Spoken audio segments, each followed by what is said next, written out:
Okay, so as I was saying, when you come into this truth, you realise you don't need all that superfluous extra shit. The flash clothes to impress the girls, or you don't need all that stuff, man. All you need is your basic day-to-day sustenance to just get by, your daily bread, as it says. But here's this precept, Revelation 3:17. Because thou sayest, I am rich and increased with goods, and have need of nothing, and knowest not that thou art wretched and miserable, and poor and blind and naked. Yeah. I counsel thee to buy of me gold tried in the fire, that thou mayest be rich, and white raiment, that thou mayest be clothed, and that the shame of thy nakedness do not appear. Yeah. And that and anoint thine eyes with eye salve, that thou mayest see. And that's a very cool scripture you brought out, because I'm going to say this as well. And this is something I always contemplate to myself in my own head. Even if I had millions and millions of dollars, I could be anywhere in the world. I could be visiting Saint-Tropez, France, one of the best parts in Europe. I still won't be happy. You know why? Because I can't change certain things that I would like to change. I have to deal with a curse that follows me everywhere I go. So again, is money the answer to every single thing? No. So the answer to all things is the Lord. We have to serve the Lord so that we can get the proper healing. And ultimately, what the Lord is going to do, the Lord is going to do one and better. What he's going to do to us, he's going to change us from this corrupt body that we're in. And then he's going to put the laws in our inward parts. So we're going to be totally new beings after him. We're going to have his image. Remember, as it says in the book of Genesis, how the Lord created man in his image? We're literally going to be representing his image. We're going to be righteous. Wow. Like Benjamin's saying, until count done. Yeah. The image of his eternity. Yeah. We're going to represent that. We will literally be Zion, monument to the Most High. Yeah. And we're going to have power beyond measure. We're going to have spiritual power, angelic-like power. So you think Esau can give that to you? You think money can buy that? No, money can't buy that, man. Yeah. Go on, brother. Can't. And we, Surah 39 and 27 says, all these things are for good to the godly, so to the sinners they are turned unto evil. Right. So to the sinners they are turned unto evil. So you can't let money, like for example, like it says in Timothy's, I believe is, the love of money is the root of all evil. So that's where the going goes off. Like you may be a brother that have a certain amount of money and you doing really well. You doing good. You able to buy certain sports cars you like or whatever.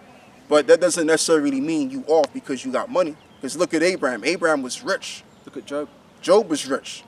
But they were still men of the Lord. You know? And the men of the Lord, they didn't get too carried away in the world that they were living in. Yeah. As well as Solomon. Solomon still did what the Lord told him to do while he was at his highest estate. But you got certain men out there, they lose their, they lose their mind, they lose their path, and the next thing you know, they diving into another world. They diving into their own world and they forget about the Lord. You know? Because it's easy, as Yahushua said, it's easy for a rich man to enter into the kingdom of the heavens than for a poor man. For a poor man, yep. Yeah, because the temptations, like a godly man might be thinking of how he could serve the Most High more effectively and deal with certain, maybe help certain people out. As, a man of the world might be saying, I can get enough gal now, Go to the striptease club, or if you're into that smoking cigarette and smoking, so many things that you can do when you're on the left hand side with money. Take more drugs, get more crack, get more coke and all that. Because there's people that do that. Like, people that's got money, they, a lot of them take drugs too. More money, more problems, as they say. Yeah. A lot of people take drugs. You'd be surprised, man. You called for a precept earlier in Surah 18. 18 and 3. Shall I bring it out now? Go on. Right, so this is Surah 18 verse 3. Who governeth the world with the palm of his hand, and all things obey his will. All things obey his will. Exactly. And this goes back to the topic concerning the angels, on how the angels are holding back the four winds, which are the destroying winds. So again, the Lord is in control of every single thing. With his power, there lies what? All of these things that he controls. And we're going to have power. And speaking of power, man, like when you look at power, power is the common denominator, yeah? Because when you think about it, it takes power to turn on your television. It takes power to turn on your lights. It takes power to walk from A to B. It takes power to think. It takes power to move your body. Everything's about, Everything's based on power. And we don't have that right now. And that's why all of these other nations are having their way with us, including Esau. The cops are shooting us down in the street like we ain't nothing. And it's not because of the color of our skin. I mean, that may be one part of it, but it's because we have no power. That's and we're true. poor. Yeah. That's the main reason. Those are the two main reasons as to why. So it's all about power. We're going to get that power. Well, the Lord, he's going to show his power, which is our power. And that power is going to give us our portion of power. And with that, we're going to rule the world. We're going to move shit around. Like I said, power moves shit. Yes. So we're going to have power to move shit and move these other nations. Right. Because if you're a slave, you don't get no respect. No one recognizes you, no one sees you, and no one gives a damn about you. People push you around when you're poor and you're a slave. Yeah. Well said. But see, when you got power, no one can push you around. You push motherfuckers around. You move people around. That's the difference, man. Yeah. Go on, brother. Like Denzel Washington said in that film called American Gangster, you got two kinds of people in the world. You got somebodies and you got nobodies. And that's a fact. So right now, Esau's a somebody. He's the one that's moving people around, casting drones on different countries because that particular country is not acquiescing to Esau and shit like that. So that's what you call power, man. So we're going to have that times 1,000. Yep. And these nations, they're not going to resist against our power. Oh, who no? Go on, brother. So it says, Sirach 18 verse 3 again, who governeth the world with the palm of his hand, and all things obey his will. Right, and all things obey his will. So because the Lord's power is in every single thing, everything obeys his will. And that's the benefits of being in power. Because everybody obeys the shit that you do, or that you say. Salakia. Everyone obeys the shit that you say, man. You understand? It's like, for example, I mean, like, if you look at the so-called black women, the reason why the so-called black women don't listen to the so-called black man, because the so-called black man has not what? No power. Yeah. So you may be thinking to yourself, man, how come these bitches don't listen? No, it's because you don't got the power, man. Yep. It's all about power, baby. Because the thing with women, right?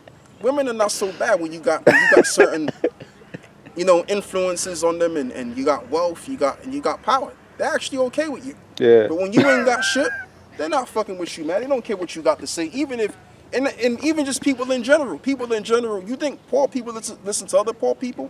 No. True. It takes someone that's powerful to move other poor folk around, to spark the minds of other poor people. As a matter of fact, there's a precept on that, man. When the rich man speaketh, Please get me that. Please. Yeah, calm. And that's how the nations are going to respect us, because we're going to be what? Wealthy. We're going to be rich. So because of our wealth and our rich look, our projection, we going to tell these nations what to do, and these nations are going to have to listen, and they will listen, because look how we going to look. Yeah. All right. You think people going to listen to us in our lower state? Hell no. Come on, man. And there's nothing wrong with that. It's just that's just how nature works. Right. That's how the Lord created this thing that we call nature. That's how it works. Right, this is Sirach 13:23. When a rich man speaketh, every man holdeth his tongue, and look see? At what he saith, and they extol it to the clouds. Right, and extol it to the clouds, man. Because that rich man has what? He has a level of power. Yeah. Which brings respect. Right. Using an example, we was talking about that Kevin Samuels character. He's saying stuff that I was saying years ago, but nobody wanted to listen to me. Nobody gave a fuck what I have to say about women. They just called me misogynist. Yeah. Exactly. But let me read it again. Sirach 13:23. When a rich man speaketh, every man holdeth his tongue, and look at what he saith, and they extol it to the clouds. And that's why Kevin Samuels, he got a lot of following. He got almost a million subscribers, man. Why? Because of his projection. And then you know what too? The dude may not even be rich. He just got enough money to buy him a nice suit and tie, and he got enough money to where he could afford that space he got to make himself look a certain way. Yeah. But the point I'm making is that when you look affluent and you look wealthy, and when you say something, people automatically listen, because that's what people look up to anyway. Yep. That's what people have an idea even of themselves that they would like to be one day. So when you're wealthy looking and you talk the talk, people gonna listen to you, man. Go on, brother. It continues, it says, but when the poor man speak, they say, what manner of fellow is this? And if he stumble, they will help to overthrow him. Right, and if he stumble, they will help to overthrow him. That's the poor man. And there's another scripture too that talks about when the poor man spoke wisdom. I got you one. got it, right? Got it. Yeah. Please get me that. I got it. Ecclesiastes. This is Solomon, isn't it? Yeah. 15. 9 and 15 says, now there was found in it a poor wise man, and he by his wisdom delivered the city, yet no man remembered that same poor man. You see? So here it is. This man was able to deliver the city in his own wisdom, and that poor man's wisdom was not remembered. But if he was rich, his wisdom would have been remembered. It would have been taken on board. Go on, brother. 16 says, Then said I, wisdom is better than strength. Nevertheless, the poor man's wisdom is despised, yes. and his words are not heard. And his words are not heard. So that's why your women don't listen to you. Yeah. That's why people would take a mickey out of you, because you're not on no level of power. You don't have power. You're not rich. You're none of those things. So if you're none of those things, it doesn't really matter how good your words are and how adequate of a speech you have. Right. No one's gonna take heed and listen to you and take you seriously, because simply your projection. And Yahweh Shai was a prime example. Yes. Because Yahweh Shai, he was already the top spirit of everybody else anyway. But when he was on the earth 2,000 years ago, he had a basic garment. He didn't come from a higher learning of. He didn't come from those schools of higher learning. Yeah. That's why even the Pharisees and Sadducees, they looked at this guy like, who the fuck is this guy coming up in here talking about whatever he's telling us, saying that he's the actual Son of God. Who the hell is this dude? And they knew his records. They knew that he came from Nazareth, Right. where it was said that no one good can come from. Yeah. So they looked down upon him because of where he came from and his look. But when Yahushua comes back, he's going to get respect automatic. You know why? Because he's going to come back in his glory. With all his power. With all his power. And with power, you move shit around. Yeah. Go on, brother. 17. The words of a wise man are heard in quiet, more than the cry of him that ruleth among fools. Yes. There you go. Last one. Wisdom is better than weapons of war, but one sinner destroyeth much good. The point you made, because I sometimes think about it, King Solomon in his life before Yahushua, that's the other extreme of him having that wisdom, that authority, that power. Yeah. So when he came back in his other life now, on the other extreme with poverty and elders usually say that was his punishment in his second life. That was how he was punished from one extreme to another, from riches to rags, and seeing how people treated him. So, because during the time when Yahushua was Solomon, everybody respected him, man. And the reason why he was the ultimate reason why he was respected, because of what David did. David pretty much knocked everybody down. Everybody he encountered, he killed. So much so that he was a man of blood. You know, he had a lot of blood on his hands. But he paved the way for his son Solomon to reign on the earth. And that's why he was able to reign 40 years of peace. And within the 40 years of peace that he had, everybody respected him because of his projection and his aura. All right? Yeah. So, like I said, it's just a matter of, in order for you to get people's attention, you got to have power, man. That's what comes with it. So that's what we're going to get. We're going to get power. And that's what we expect. We wholeheartedly and we vehemently expect power. Yes. We don't give a shit about what people got to say. Oh, you guys sound misogynist. You know, you guys sound like you're what's the word, man? All of these negative chauvinists terms. You're chauvinists and shit like that. Yeah. It's all about power, baby. It's all about power. The reason why you're able to turn on your sink, okay, with water coming out of your sink, is because of power, man. Power even controls that shit. Yeah. The reason why you're able to do A, B, and C, and you're able to defend yourself, and you're able to take care of your body, you're able to eat every single time of the day, is because of fucking power, man. Yep. So don't give me no bullshit about, it ain't all about power. It is about fucking power. Everybody knows that, but it's slugging. Yeah. Everybody knows that, but it's just the people who don't want you to have power, they teach you ways to keep you out of power. For example, protesting. When has protesting ever changed shit? Listen, man, let me tell you something, right? Salakia, bro. Let me talk to you about something. See, this is the thing, yeah. You could take 1 million motherfuckers, come together with placards, call themselves protesting, and nothing gets done. Exactly. But they're poor. So I mean, you would think to yourself, okay, a bunch of poor motherfuckers come together by the millions. So you would think, okay, because it's the numbers, they can change. But yet and still, they can't even change the world. They can't even change the mentality of their government. And that proves what you say about power. Because the power is with the few, not with the many. Exactly. But it could be with the many, but they'd have to change their ways. Yeah. Come on. But naturally it's not. Naturally it's not. Ever since that this world has been ongoing, it's always been the very few at the top that's been controlling the masses of the people. That's always been the case because, as you said, brother, the power is with the few. The power was never really with the multitude of the people. And that's why the multitude of the people, every time they do go and protest, they don't beat down the police officers like the police officers beat them down.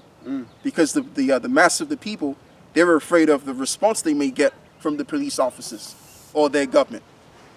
So again, the real power is with the very few at the very top. And that's what we're going to get. We're going to get power so much so that people that do resist us or think about doing that particular thing, it's going to be a suicidal thought. Yep. Go on, brother. Right, back in Sirach 18:3. Who governeth the world with the palm of his hand, and all things obey his will? Go on. For he is the king of all, and by his power, dividing holy things among them from profane. So it's going to be by his power that the angels are going to make their moves. The angels are not going to do what they want to do. That's holding the four winds. They're going to acquiesce to the commands of the Most High. And that's how this thing is going to go down. You know, with this World War III and our deliverance. It's all going to happen in the set time that he has ordained already. Shall we done? Yeah, that's all we need. Where do you want to go to next? You can get Matthew's. Actually, you know what? Go back to Matthew's 24 and skip all the way down to 36 and read verse 51. 36 to 51. Right, so Matthew 24 from verse 36. But of that day and hour knoweth no man. And this goes back to what I was talking about before, about how you had certain men that left, a lot of men that left the truth back in the olden days, back 20 years ago, 21 years ago, the year 2000. Go on. Oh, reading on, yeah. So it says, but of that day and hour knoweth no man, no, not the angels of heaven, but my Father only. Yeah. But as of the days of Noah were, so shall the coming of the Son of Man be. Yeah. For as in the days of Noah, that were before the flood, they were eating and drinking, marrying and giving in marriage, until the day that Noah entered into the ark. And they knew not until the flood came and took them away. So shall the coming of the Son of Man be. Then shall two be in the field, one shall be taken and the other left. Yeah, so the Lord is going to come suddenly when no one expects him to come. That's in 1 Peter 3 as well. Go on. And it says, two women shall be grinding at the mill, one shall be taken and the other left. Watch therefore, for ye know... Now we're going to get to the point. Go on. Yeah. Watch therefore, for ye know not what hour your Lord doth come. Yeah, and all of those men that left in the year 2000, they stopped watching. Because the Lord didn't come when they expected him to come. And then you even had men that came even among us that left the truth, which came in between 2007 and 2015. They left the truth. Because the Lord didn't, they lost faith. They didn't find it reasonable to continue to go out in the highways and the byways, or to even do videos for that matter, because the Lord didn't really come when they expected as well. Go on, brother. And it says, but know this, that if the good man of the house had known in what watch the thief would come, he would have watched and would not have suffered his house to be broken up. You going? Therefore, be ye also ready, for in such an hour as ye think not, the Son of Man cometh. Yeah, exactly. So you got to always keep in mind that the Lord can come at any given moment. Now, we say that he could come in 3. Some of us say that he can come in 3 months. Hey, the ones of us may be thinking that he may come in a month. Some of us may think he may be coming in like 6 months or a year or 2 years. But we always have to be ready, as it is written, as Paul said, be instant in season and out of season.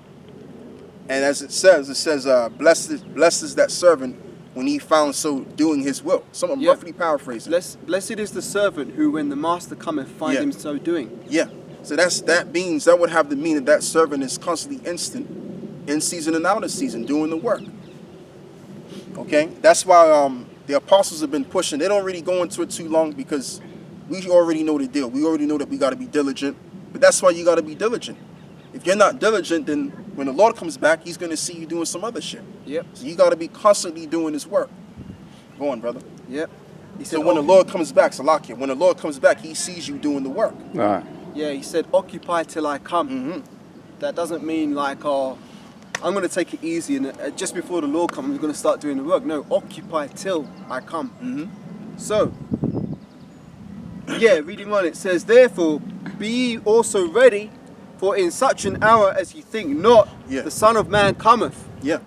Who then is that faithful and wise servant whom his Lord hath made And that's why we out here. That's why we come out here sometimes in the middle of the week. But most of the times we come out here every weekend. When we're not doing absolutely nothing. Go on, brother. Mm-hmm. Who then is that faithful and wise servant whom his Lord hath made ruler over his household to give him meat in due season? Right. Blessed is that servant whom his Lord, when he cometh, shall find so doing. Yeah, because that servant was severely diligent. He was always on top of his game, putting videos out there, whether he was outside or whether he was inside. He was putting videos up. And when the Lord came, he was found doing the work. So that's what we gotta be, man. We gotta be constantly doing this work. Because we were called. We didn't call ourselves into this thing. Remember, you were called. All right? You have not chosen me, but I have chosen you, that you bring forth fruit and that your fruit shall remain. Yep. So always remember that, man. Don't never forget it. Go on, brother. It's like I didn't mean to cut you, but and also remember that many are called, few are chosen. There you go. So all those men that were around the 2000 scene, they were called, but unfortunately they weren't chosen. They weren't chosen. And even the men that came into the truth between 2007 and this particular year, they left. There's certain men that was in my camp that were, very, very good brothers, man. Very good brothers. Like you be around these brothers and it's like, man, they wouldn't hurt, they wouldn't rob you, they wouldn't do no wrong to you. But they're in the world. They're doing whatever they want to do because they lost faith. They stopped watching because the Lord didn't come when they wanted them to come. Shall I continue? Go on, brother. It says, yeah, blessed is that servant whom his Lord, when he cometh, shall find so doing. Verily I say unto you, that he shall make him ruler over all his goods. And that's the end result. The reward we're going to receive is going to be rulers of the earth, because we were doing what we were told to do. And this was nothing more than practice for us. Putting ourselves out there in Front Street, YouTube, and all of these different social media outlets, even so much so that even the government knows about us now. So we've already passed already. We've already passed. So when the kingdom of heaven is set up now, we'll be profitable to rule the next world. Because we went through the fire on this side. Yeah. And if I may add, didn't Ezra say, then began I to commend them that stood so stiffly for the name of the Lord? Yeah. Us doing this right now is just that, standing stiffly for the name of our Lord. Yeah. That's what this is. Because if we can stand so stiffly for the name of the Lord in this corrupt society, as well as corrupt this world is, then how much more when the Lord gives us the authority to rule? Right? Right. Yeah. Reading on, it says, but if that evil servant shall say in his heart, my Lord delayeth his coming, and shall begin to smite his fellow servants, and to eat and drink with the drunken, the Lord of that servant shall come. That's right. Yeah. The Lord of that servant shall come. That's symbolic in itself. Where that dog. So you got to keep barking, man. You can't withdraw the barking. You got to keep barking. You got to keep warning the people that such and such is going to happen. Go on, brother. It says, the Lord of that servant shall come in a day when he looketh not for him, and in an hour that he was not aware of, right, and shall cut him asunder, and appoint him his portion with the hypocrites. And how would that be done specifically? Read me Revelation 21 verse 8. Come on.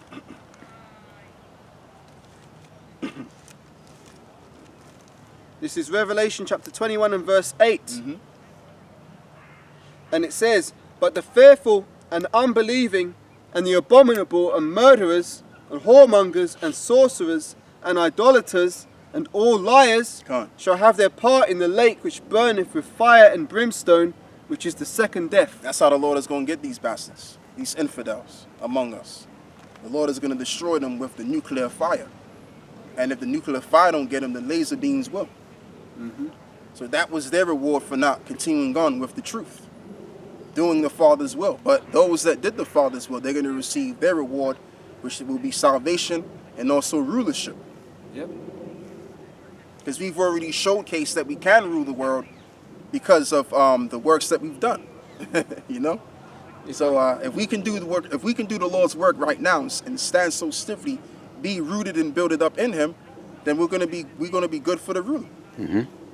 If I may add to that, that's a beautiful point, because the scriptures say, "He that hath no rule over his own spirit is like a city that is broken down and without walls." Exactly. So how much more man that can rule his own spirit? And that's why we're in this predicament right now, because the Most High is, as He says, acceptable men will be tried in the furnace of adversity. Right. So none of this life is random. Like, every test that every brother has to face is specifically made to see, okay, well, I mean, Yahweh knows, but it's like, I'm going to put you through this, and let's see how you do.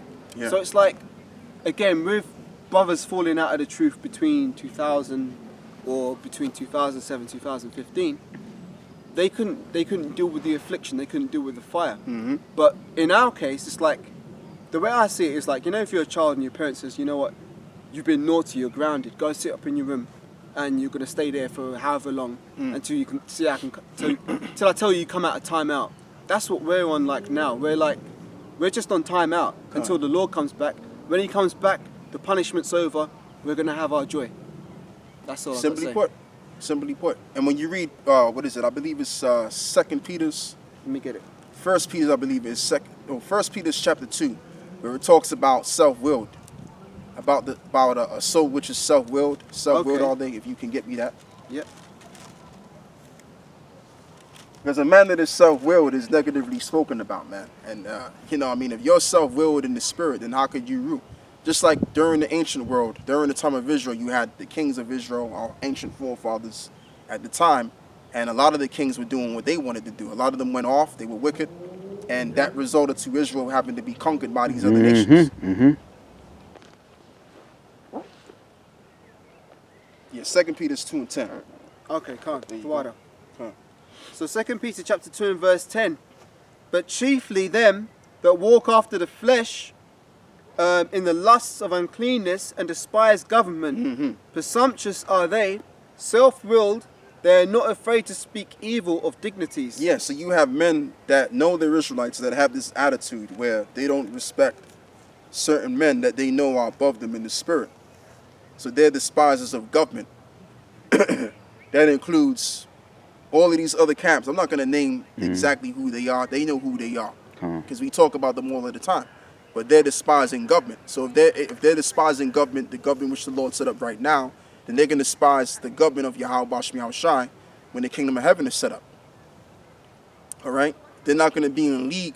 Like it says, can two walk together except they be agreed? So you see, the kingdom of heaven is going to be read by a group of men that see eye to eye on the same doctrine. Yes. It's not going to be one group of the 144,000 that don't believe in what the doctrine is, which is what the elect believe in.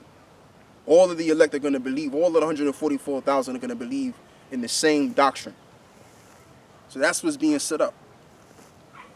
And the men that believe in Yahweh Yahweh Shai through the gospel of the kingdom, they're going to be ruling the kingdom of heaven. And if those that don't believe in what we're teaching, they're not going to be ruling anything. They're just going to be regular civilians. And they'll be blessed, but they just won't be blessed as us. So that's all I have to say right there. And the Heavenly Father's going to come back real soon and destroy this fucking place. That's right. This place is getting my goddamn nerves, man. You know what I mean? Even though I'm in a good mood, this place is still getting on my goddamn fucking nerves. Like Lot, you're vexed with the filthy conversation of the wicked. Exactly. Every day vexed his righteous soul. Exactly. So that's what we got for you, brothers out there and a few sisters out there that have watched this video. Watch all of the portions of the videos. So with that, we say Shalom. Shalom.